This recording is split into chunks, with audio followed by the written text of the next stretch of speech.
Hello everyone, আসসালামু আলাইকুম। কেমন আছেন সবাই? কী অবস্থা? আজকে খুবই সুন্দর কিউট একটা কুশি কাটার বউফুল টিউটোরিয়াল দেখাবো। আশা করি সবার ভালো লাগবে। তো চলুন তাহলে। প্রথমে আমি একটা স্লিপ নট করে নিব। আশা করি এটা সবাই জানেন। চেইন করব 1 2 3 4। এভাবে আমি সম্পূর্ণ চেইনটা করে নিব। আমি এখানে টোটাল 63টা চেইন করেছি। আপনারা যদি এটা ছোট বড় সাইজ করতে চান তাহলে সেভাবে চেইনটা করে নেবেন। এখন 6টা হাফ ডাবল ক্রোশে করব। প্রথম চেইন থেকে 1 2 3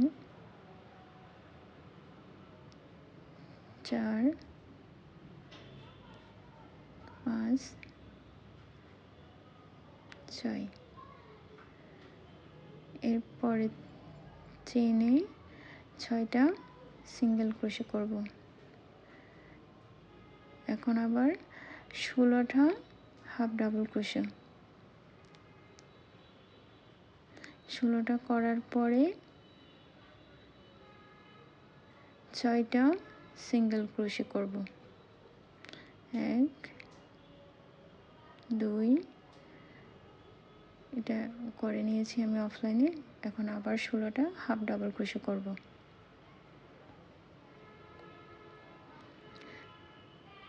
6টা সিঙ্গেল ক্রোশে।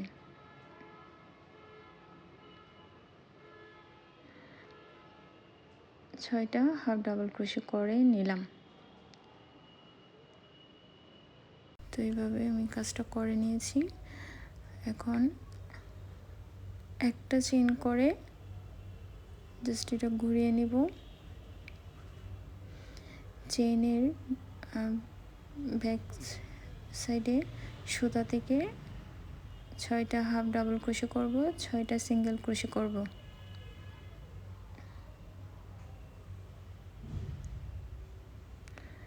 16টা হাফ ডাবল ক্রোশে করব। 6টা সিঙ্গেল ক্রোশে, 16টা হাফ ডাবল ক্রোশে, 6টা সিঙ্গেল ক্রোশে, 6টা হাফ ডাবল ক্রোশে। এভাবে আমি সম্পূর্ণ কাজটা করে নিলাম। এখন একটা চেইন করে আবার ঘুরিয়ে আগে যেভাবে করেছিলাম সেমভাবে হচ্ছে এটা আমি সম্পূর্ণ কাজটা করে নেব। তো আমার সম্পূর্ণ কাজ হয়ে গেছে। এখন আমি একটা চেইন করে দেন হচ্ছে সুতাটা কেটে নেব।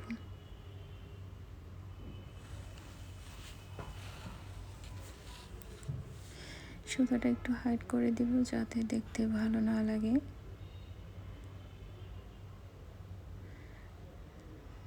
বউ ফুল শেপে ভাঁজ করে দেন হচ্ছে একটু টেনে টুনে দিলাম যাতে দেখতে ভালো লাগে। তো সুতা দিয়ে ভালোভাবে পেঁচিয়ে গিট্টু করে দিব।